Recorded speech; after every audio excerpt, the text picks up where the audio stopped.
will hand over to our speaker for the month, Christine Waller here, who's talking with the intriguing title, Now I Belong to Me, which I gather is a personal story of freedom.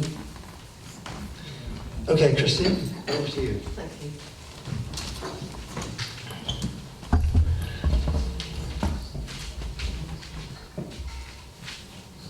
Good morning, ladies and gentlemen. I'm delighted to be with you today to tell you my story. As this gentleman said, I Belong to Me sounds rather an unusual title for a speech, but the fact is that for the first 50 years of my life, I didn't belong to me. I belonged to a cult. I was born into a cult, a Christian cult, or so they call it, and it was called the Exclusive Brethren. Now, they started off as a house church in about 1825, and they developed and grown until they now have quite a large membership all over the world, and they are very, very strict. I didn't know any different. My parents had been born into it as well, and my husband had, so that was how we managed to get married, because we wouldn't have been allowed to marry if we weren't both in the group. And I had no control over my own life. Even simple things, like I couldn't have worked once I got married. I had never been to a cinema, I'd never been to a restaurant, I had never listened to a concert. I could only listen to live music. I couldn't even listen to taped music. And even stupid things like we weren't allowed to have coloured toilet paper.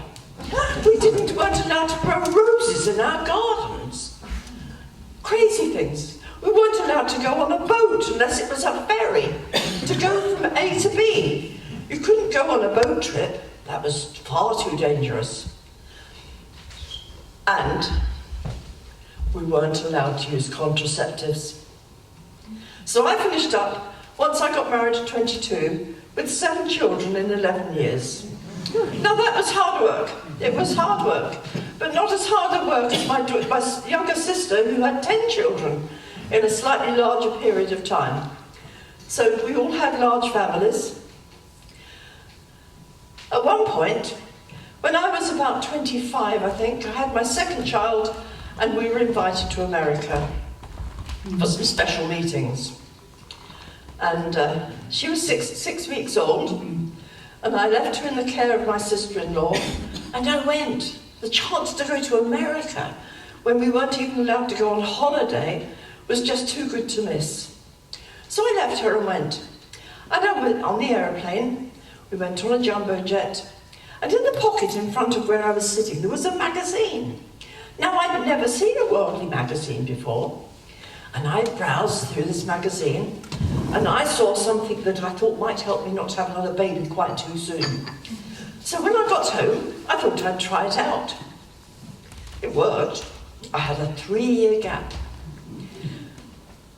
And then, one thing that used to happen in our communities was that if somebody had a guilty conscience and made a public confession about something, everybody else pitched in as well with all the things they were guilty about.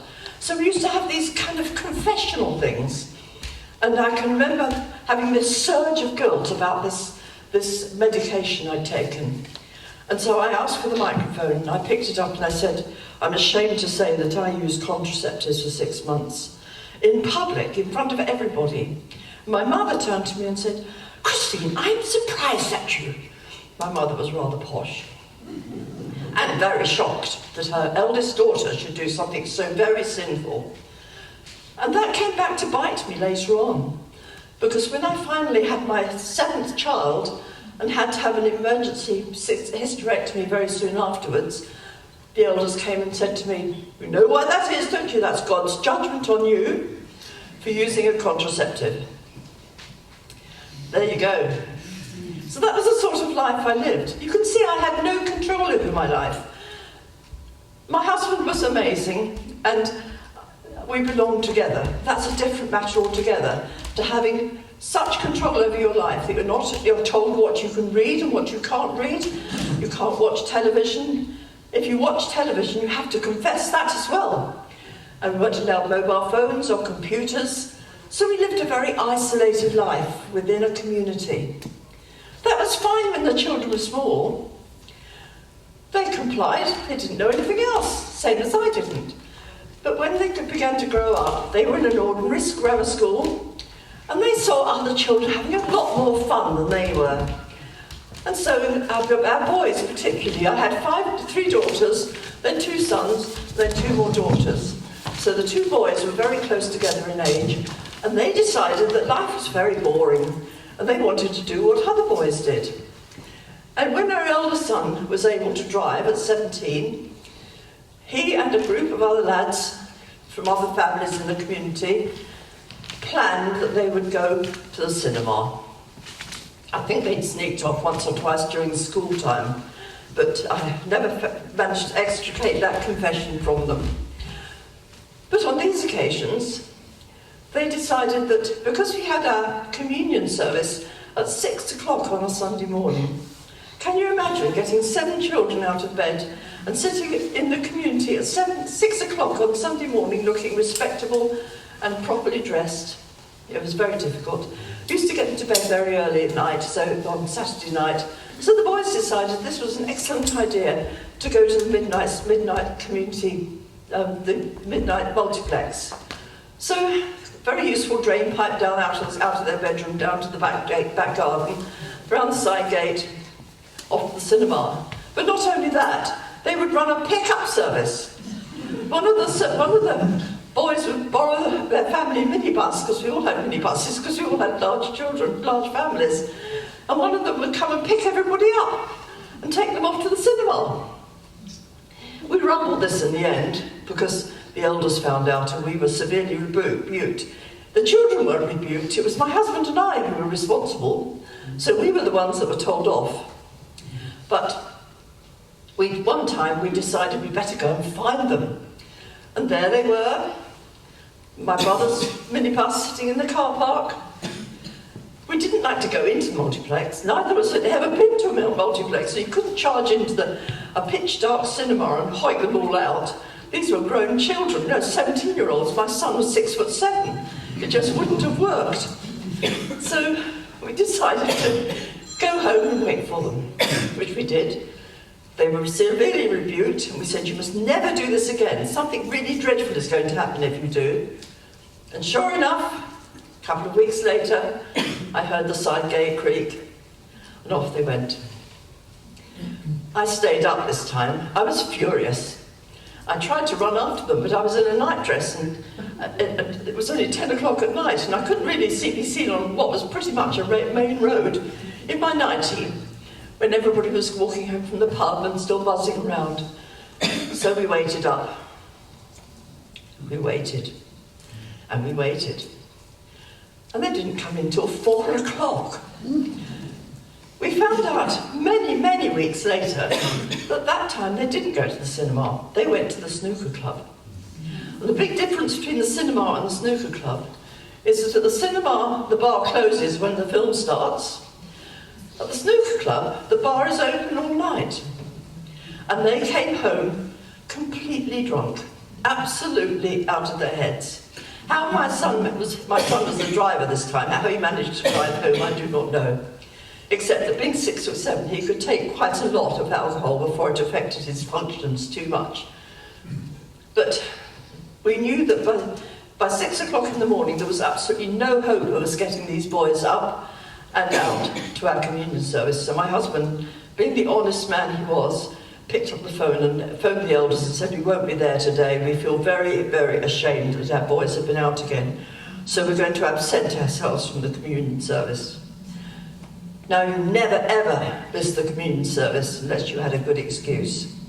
So we had to tell them why we wouldn't be there, otherwise they would have been knocking on the door to find out where we were.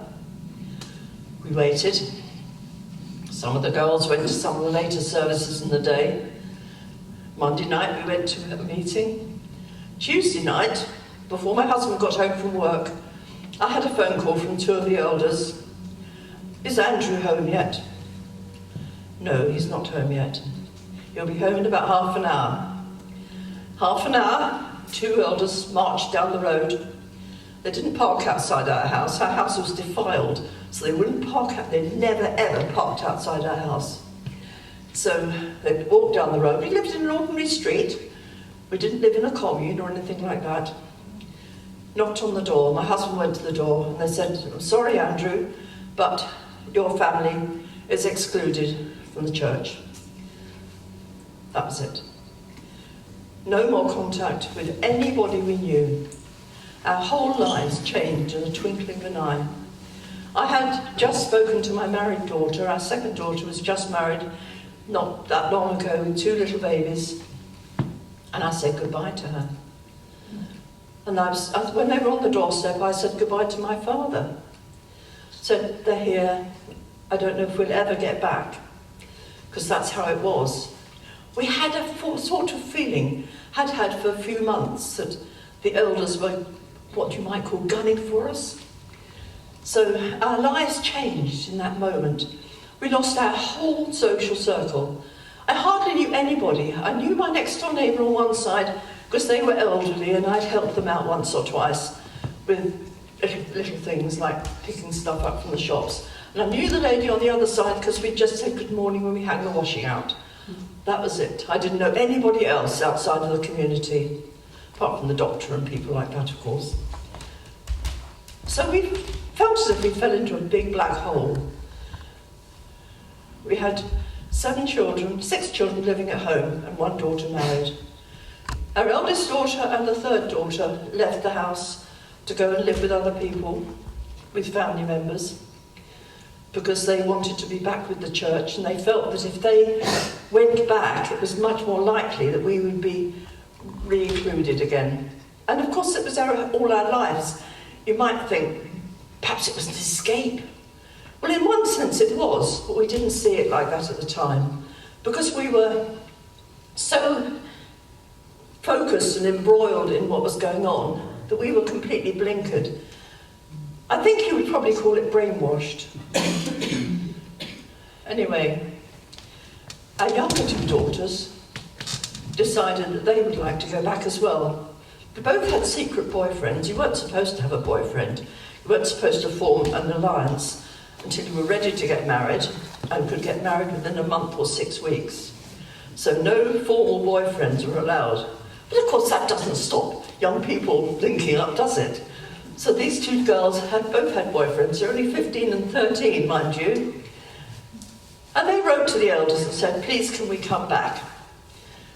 We'd like to live with our sister," who actually lived in Bexley. And they said they came and inspected them and vetted them, made sure that they felt that they weren't too sinful to go back. And they left our house and went back. So we finished up with just 2 very, very sorry boys at home. They wished they'd never, ever gone to the cinema. But of course you can't turn the clock back. They were very lonely. They'd lost all their friends as well. My eldest son lost his job. He was in a brethren's business, so he was thrown out of the business, finished up without a job within minutes. They couldn't do that now, but they did in those days. This was 1994.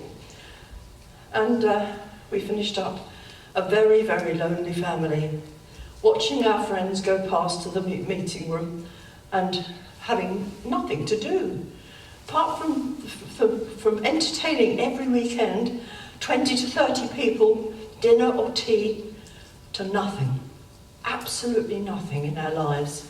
My husband wasn't allowed to go to work in the family business. He was given deliveries to do if there were any, so he didn't have to go into the premises during the day. He went in at night just to collect the goods and do any necessary office work, and wasn't allowed in there in the daytime when he could see other members of the community. We were like that for 6 months, about 6 months. And then I decided that this was not me. What could I do that I could make a difference, to find myself? I still expected at that point that I would go back at some stage. But in the meantime, I needed something to do. I'd been a busy mum, I'd been entertaining loads and loads of people every weekend. I'd always had baking to do and people coming round, and it was a busy community. And here I was, sitting at home, just providing basic meals, and nothing else to do. So I started looking in the papers. I picked up 1 or 2 very strange jobs, like delivering leaflets and things like that, just to get me out of the house. In the end, I discovered an advert for a company called Dorling Kindersley. Now, I'm sure many of you have come across Dorling Kindersley books. Those of you who've been in teaching will know them well. And they had a force of people who were direct sellers, and they came into schools and sold. They went into people's homes as a party plan. And I thought, these are educational books. Surely I won't be breaking the rules and selling these, as long as I don't sell videos, because videos are linked to television, so televisions are wicked. So I signed up for Dorling Kindersley. When my box came, there was an invitation to the conference. It was in Wembley, the Wembley Conference Centre, and it was in January. And I said to my husband, I think I'm going to go. He'd had a recent car bump, so he was with a collar and feeling rather sorry for himself. So he said, you'll have to go on your own. And this, of course, was a major step for me, because I'd never been to anything like that without my husband. In fact, I'd only ever been to exhibitions with my husband when they were exhibiting. And we had our own conferences, of course, but we always went as a family, or at least as a couple. So to step out on my own and do something was really outside of my comfort zone.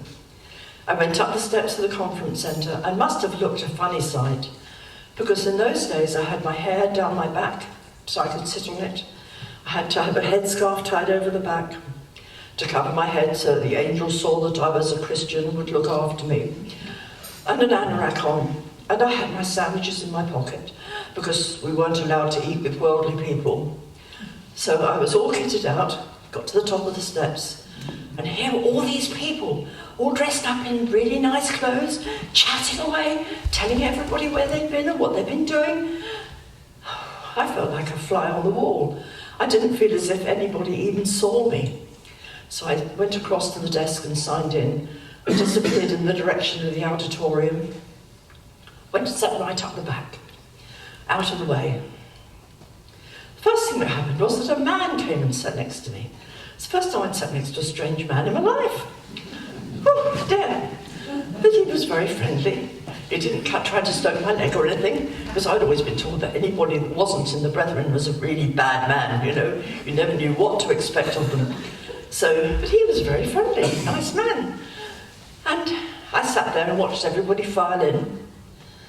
And I sat and I watched the proceedings. And while I was watching, I saw people coming onto the stage and being congratulated for the things they'd done, for their achievements, for their sales, for their recruitment. And I thought to myself, are they any different from me? No, they're not. I can do that as well. And I did. Within 18 months, I was in the top 20 in the whole country for my sales. I didn't even know I could sell. And to begin with, I was so shy that I would hide behind my table of books with a tall book in front of me. And the first time I remember the first book I ever sold was at Standard Telephones and Cables in their lunch hour. And a guy picked the book up right in front of me and said, "Can I buy this?" "Oh, yes, you could buy it." I couldn't even remember how much it was. I was in such a fluster. I used to do that because I hadn't got any friends where I could ask them to have parties. So all my sales were public sales in hospitals and factories, places like that.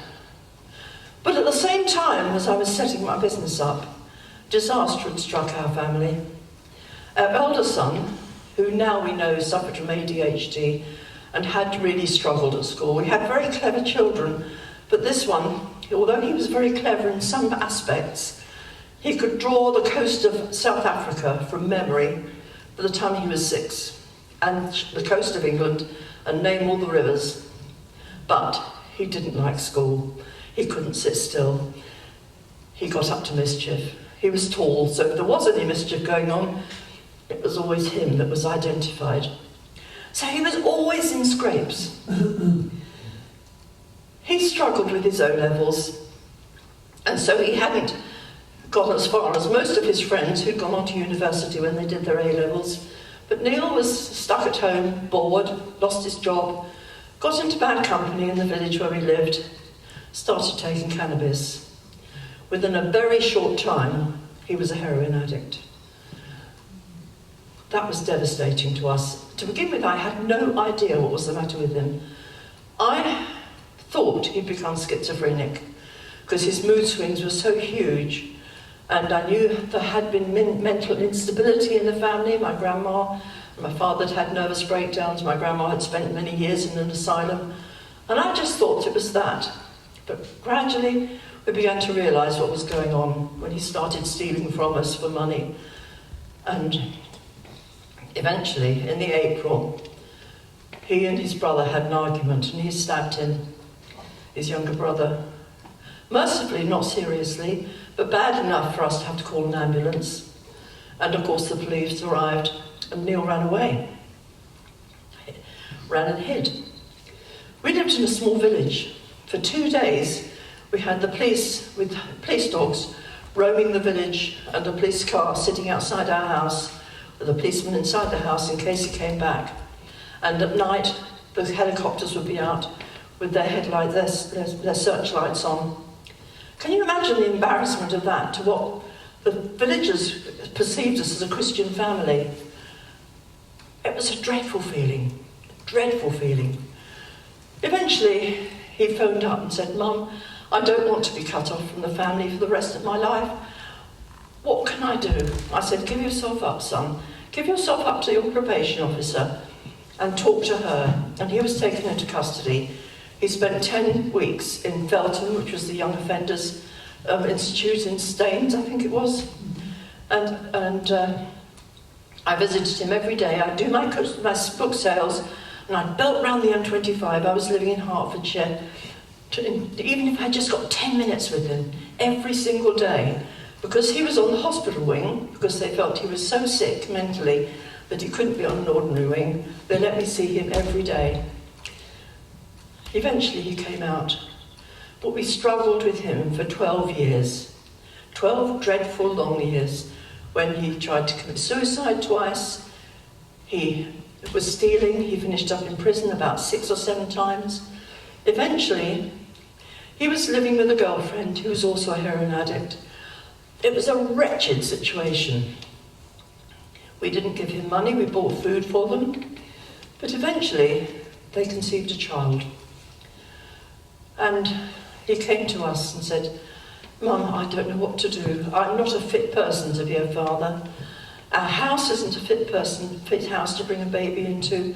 And if that child was disabled in any way, I would never be able to forgive myself. The guilt would drag me down for life.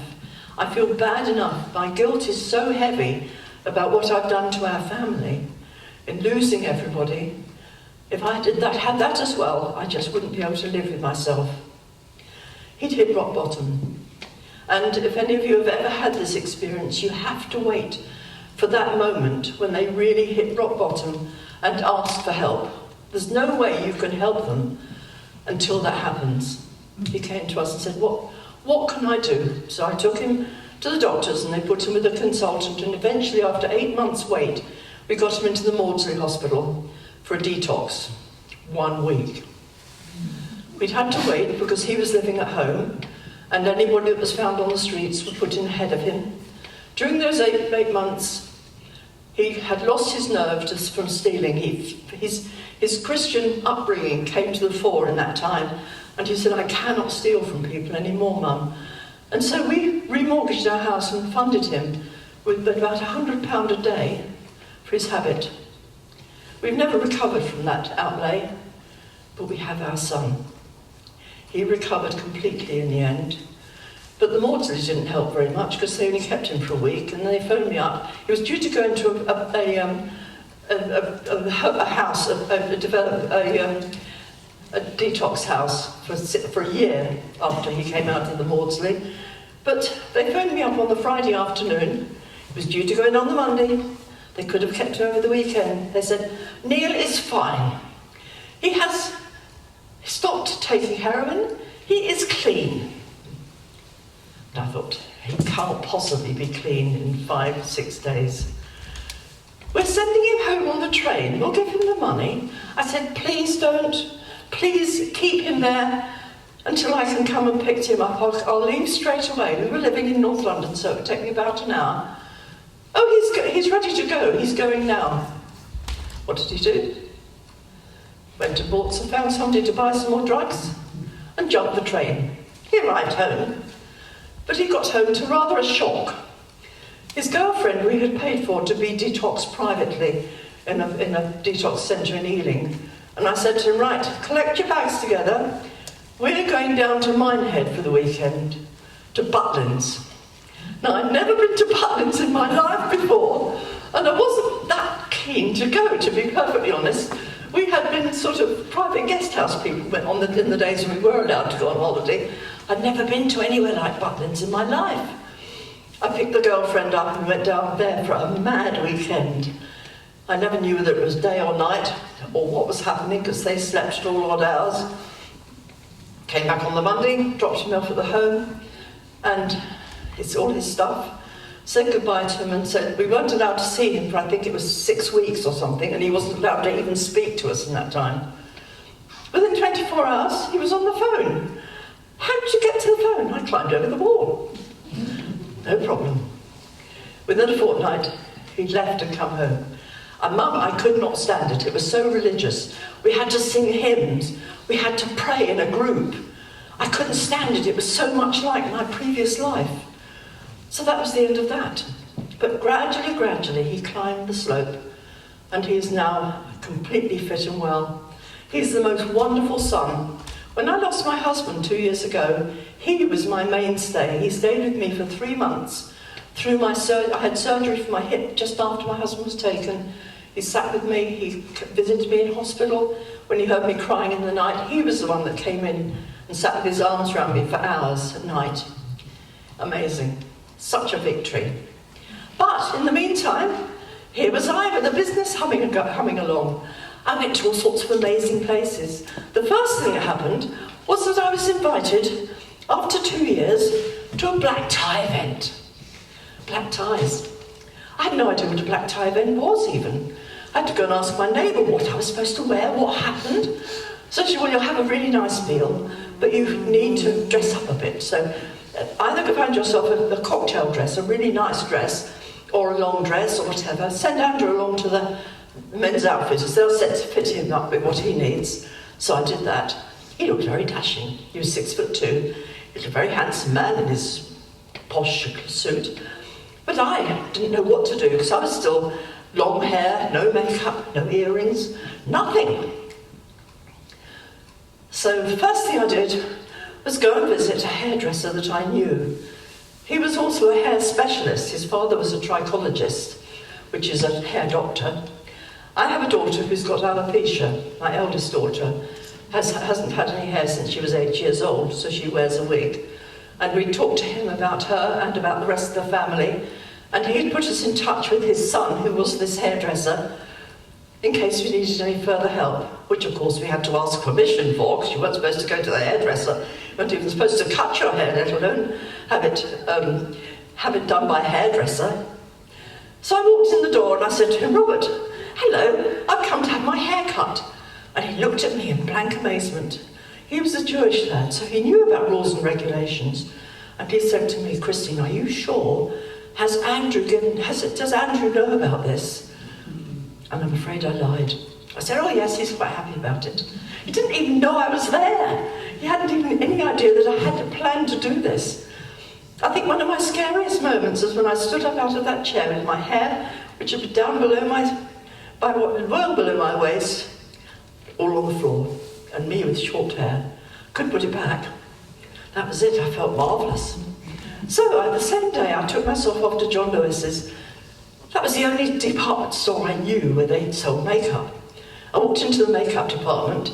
You know, you ladies, you know, sometimes in those days, in the 1990s, the girls in the makeup department looked as if they had masks on. They dare not smile in case it cracked. So I walked in and I looked around, went all the way around all the counters, looking for somebody who looked a bit more normal. I found a girl in the end. She was in the Elizabeth Arden counter and she looked friendly and her face wasn't heavily made up. And I said to her, this sounds really stupid. I'm over 50 and I've never worn makeup in my life and I don't know what to do. She said, well, that sounds like fun. Come back on Tuesday afternoon and I'll book the back room and we'll see what we can do. I did that, went back on the Tuesday afternoon. I had a John Lewis's account at the time. Went into the back room and she made me up. I looked fabulous, better than I've ever managed to do myself. I walked out of the door and she said, right, let's come to the till and settle up. £140. In those days, that was quite a lot of money. So I thought, I had been planning to go upstairs and buy myself a dress. That wasn't going to happen. So I treated myself to a necklace and some clip-on earrings. At that time, I hadn't had my ears pierced. My daughters told me that I would never be worldly until I had my ears pierced, so I had that done many years later. But I went upstairs and looked, came down again and thought, that's hopeless. Stood on the steps. Now, for all of you, prayers do work occasionally. Sometimes they don't work as you expect them to, but they usually work anyway. But this one actually worked as I expected. I stood on the steps of John Lewis's and I looked up at the sky and I said, I need a dress, can you help me find one? Walked across the road into the precinct in Welwyn Garden City, Evans' shop, the rack of clothes outside. Thought, just have a look. I'm not that fat, but it might be all right. And there was a size 18 dress, black, velvet, very smart. In my size, I thought, brilliant. How much? I was expecting to be £50 or £60 in the sale. £15! £15! I was amazed! And that dress served me for ages. So I was all dressed up. We went to a very posh house in Surrey for this weekend do. And we were in a little room upstairs and my husband was waiting for me at the door. And you ladies, have you got husbands? Now, you husbands, shut your ears for a minute. Have you ladies got husbands who get impatient when you're not ready in time? You like to be on time or early. My husband was like that. He never liked to be the last person in the room. He was standing by the door saying, are you ready now? I haven't put my face on yet. So I spent half an hour doing my makeup. I had to get it right. And I turned around and I said, I'm ready now. By this time he was kind of, come on, come on. He said, you can't go downstairs like that. You look like a painted lady. I did. I said, well, I'm going down. If you want to stay up here, you can.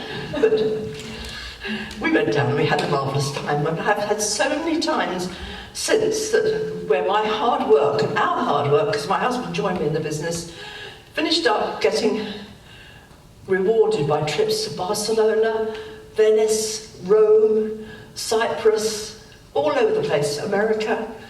And I've had so many trips, as executive trips, from these companies. By 2000, Dorling Kindersley closed. What was I going to do? About the same time, there was a company called The Pampered Chef. Now, some of you ladies may have come across The Pampered Chef. It was an American company selling cooking tools.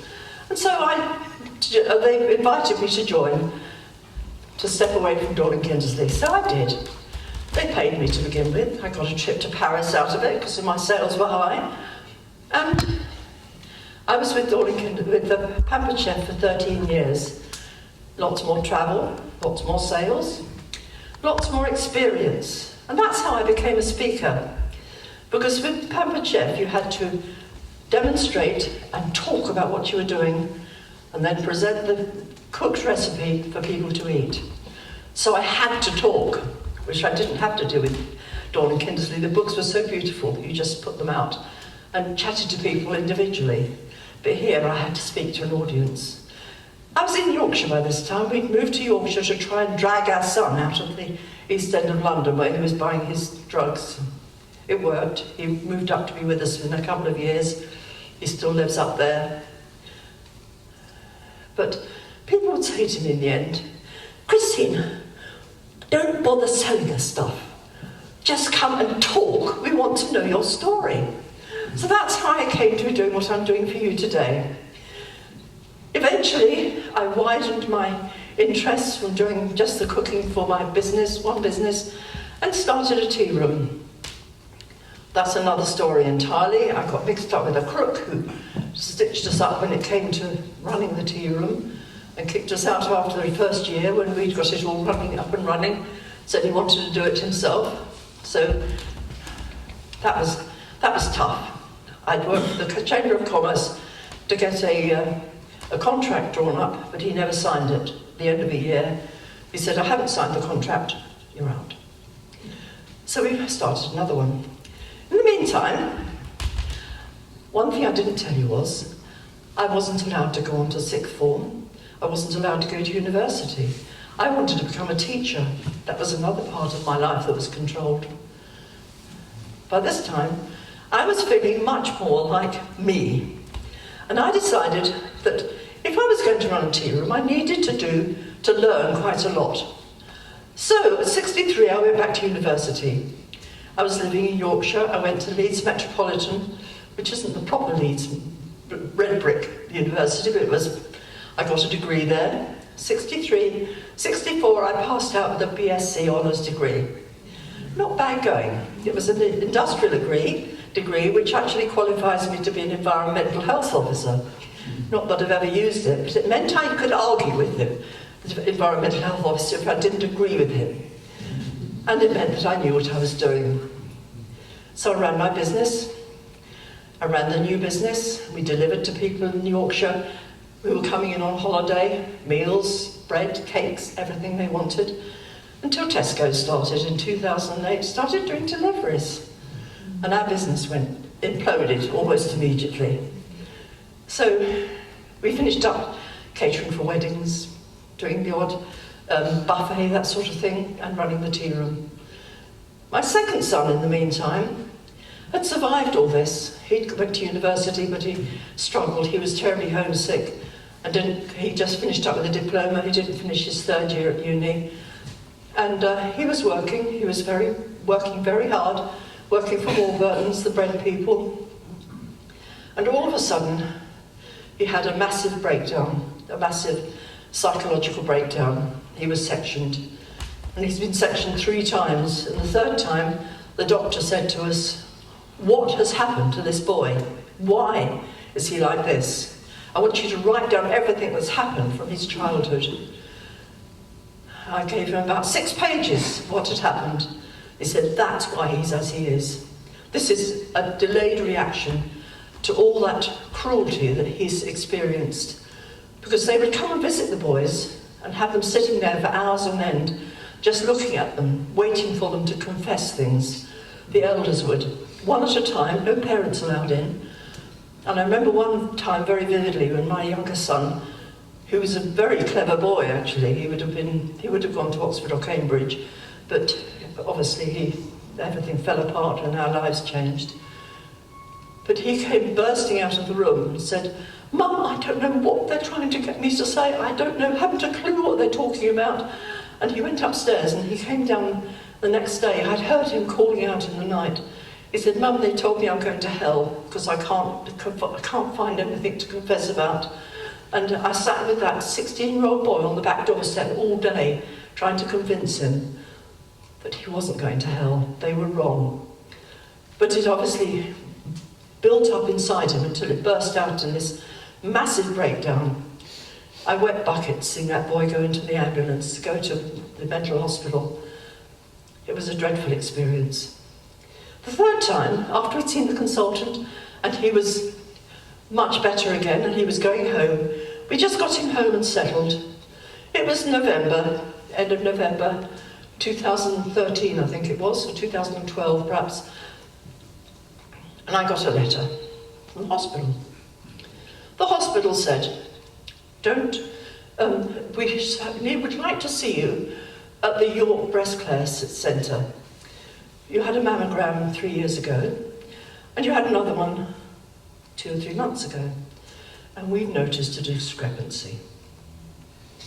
Now, ladies, if you ever have, and gentlemen, I've known men who've had breast cancer as well, if you ever find a lump, if you ever have an appointment for a mammogram, make sure you go. I wouldn't be here standing talking to you today if I hadn't to be at those 2 appointments, because none of the doctors or the nurses could find those lumps, and there were 3 of them. I finished up having a complete mastectomy in the January, turned my life upside down again. I really thought I was going to die to begin with, as I guess a lot of you maybe have had cancer diagnosis sometimes and thought this is the end. But I was determined it wasn't going to be the end. But at the same time, I felt that I had done enough in Yorkshire with business, and it was time to move nearer to one of our daughters. So that's how I come to be living in Seaton now. I live next door to one of my daughters with 5 grandchildren. We have a lovely time, and my son is now living on his own in Yorkshire, in the village where we used to live, with lots of friends, and completely well. Our other son is very well as well. Our eldest 2 daughters never came out of the cult. They stayed. One was married, one was engaged to be married to natural brothers, and they were drawn in. I hardly ever hear from them. Just occasionally I get a WhatsApp message saying, "How are you, Mum?" Or "Thank you for the birthday cards." I'm allowed to send them birthday cards, but nothing else, no birthday presents. I have 11 grandchildren. Most of them I have never seen. Some of the older ones I saw when they were little. One great-granddaughter I probably will never see. I have 9 other grandchildren that I do see. My daughter next door has 5. I have a daughter in Cambridgeshire who has 1. She is a divorcee now, but living very happily, riding horses, and a dressage teacher and competitor. So she's as happy as anything, doing something she would never ever have been able to do if she'd been in the Brethren. And my youngest daughter, who was only 13 when the initial disaster happened and should have been put in the care of social services, they struggled for the first year and finally came home. They couldn't stand any more being passed from parcel to post to different households where there were different rules and stupid rules, you know. I remember my daughter, who was my daughter, horsey daughter, who was a real fruit eater, and she went upstairs with a banana and a satsuma one day, and the lady who she was staying with said, "Bring one of those pieces of fruit down, you're only allowed 1 piece of fruit a day." So, naughty girl that she was, she lobbed the satsuma down very hard, and it hit the door and burst. So nobody else had it either.